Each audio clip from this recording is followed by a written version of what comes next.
Hello heroes, and welcome back to Heroes Shadow, where we take a deep dive into our favorite heroes' minds. If you're new around here, buckle up and wear your armor, because today's video is all about villains.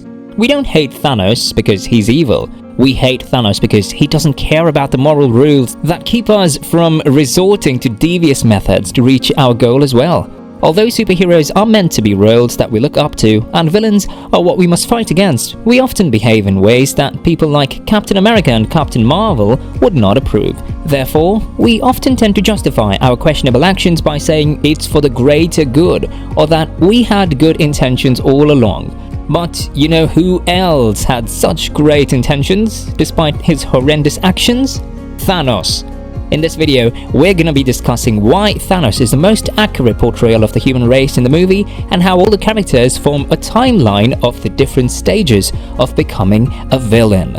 Because although we're not able to snap our fingers and destroy it all, we're all going through that journey, and we might be the villains of our lives while thinking we're acting on a greater purpose. But most importantly, we're gonna tap into how the Avengers managed to step away from that path. And in the end, it will definitely change the way you look at Thanos, so stay tuned.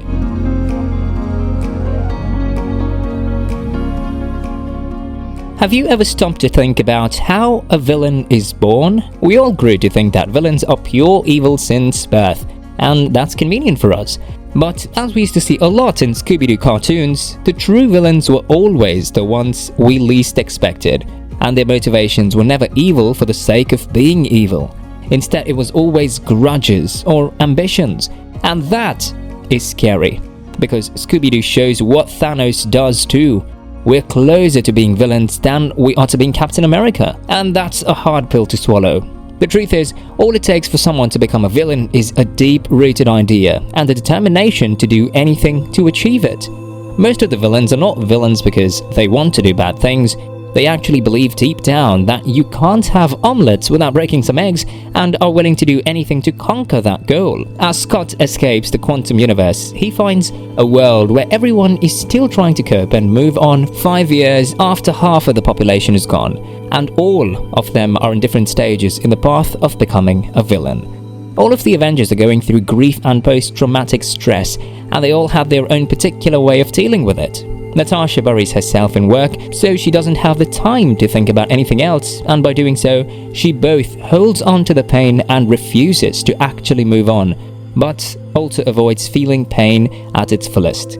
Steve does what he's the best at, focusing on helping others and burying his own needs as a way of balancing the scale by taking good things out of really bad situations.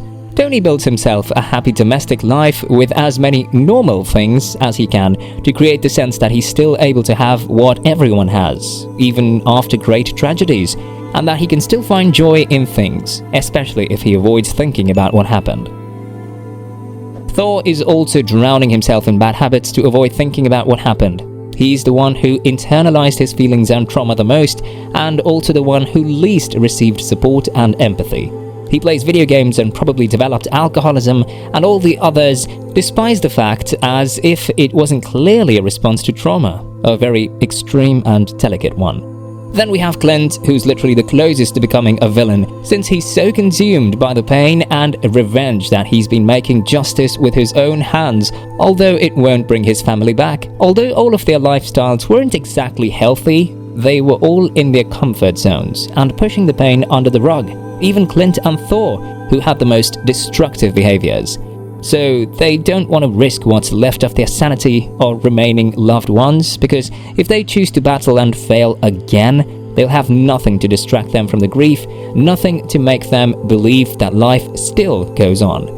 However, eventually all of them overcome their hesitations and accept the challenge because they recognize there's no way they can really move on without trying, now that Scott gave them hope of getting back everything they lost. Not only their loved ones, but their sense of meaning and self-worth as well. And it was also a chance for disclosure, something they never had.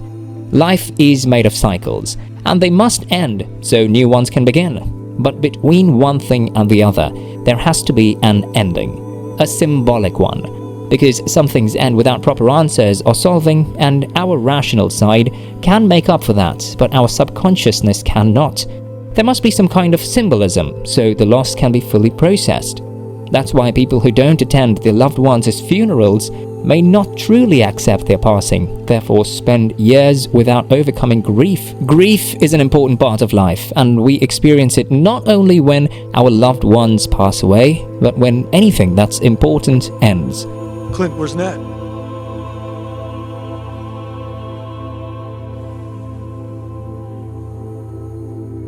And we want to be strong and don't let the loss define ourselves, and that's incredible and valid. But we can't jump on steps. We won't be able to overcome grief if we don't allow ourselves to feel it at its fullest. I know it seems ironic, but pain is like carrying an overflowing cup. If you don't pour it away, you'll walk around leaving drops and stains wherever you go. It may seem that you've moved on, but you didn't. You just built your new life around the wrecks of your pain. You gotta scream and cry and burn. Your lungs must hurt. And when you run out of all the pain you can feel, all the rage and wrath, that's when you'll step further in the path of moving on. Every pain is the death of something, and it has to be felt as such. Don't suffocate yours under things like, there's people with bigger problems out there, like they did with Thor. Because it's all valid. None is bigger than the others because every person is unique and is triggered by different things. We can't measure someone's suffering validation with our ruler. Thor is the most wronged character in the story because although all of them had the mission to save the world and failed and lost people they loved, Thor's whole existence was defined by it. He never had a time in his life where he wasn't serving and protecting. Unlike the others who found their mission and redemption in saving the world, it has always been Thor's duty and he was born to do it. He doesn't even know who he is without it. That's why he gets worse and more destructive than anyone else, because all of them had something to hold on to, except for him. All he had left was a proof of failure, but no one felt empathy for him. Instead, all of them saw him as being selfish for being distraught by his trauma, and for finally talking a little bit about what he went through after all those years. Clint and him are the most extreme examples of what can happen when you neglect your own needs and healing process. When we suppress our suffering because we think there's no time for that, or there's people counting on us and we can't afford to be sad, we're subjecting ourselves to express our pain in other ways, maybe subtler ones, but most likely more destructive. And that's how we may get stuck in self-destructive behaviors or become toxic, mostly towards people we care about, and by doing so, self-sabotaging and becoming the villains of our lives. Just like Thanos, although we don't have much information about his past, we do know his planet faced scarcity issues, and that's the reason behind his actions. It's a distorted vision, but it's also a trauma response. In the end, he just didn't want it to happen on other planets. We can't demonize villains because by doing that, we're closing our eyes to the early signs that we're behaving like villains. And if we're not aware of that, we can't change our route. Nobody likes to think of themselves as the bad guys, as it hurts our ego. Therefore, feeling threatened, it instantly justifies our behaviors to maintain the good guy status. That's when we tell ourselves it was inevitable, or we put the blame on other people, saying they made us do it. But good people are not free from doing bad things. Our ego is always looking for ways to assert itself, even when we make a mistake.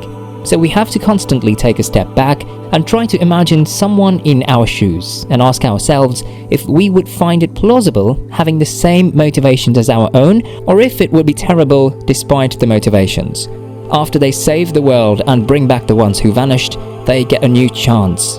Not only because they have them back, but because it gives them the feeling that they're not a failure, but sometimes they fail, like everybody else, and most importantly, that they are any less superheroes because of that. So it's only when they run out of all the possibilities and let the pain hurt that they are able to clean it all and rebuild without the wrecks of their past, and by doing so, stepping away from the villain path.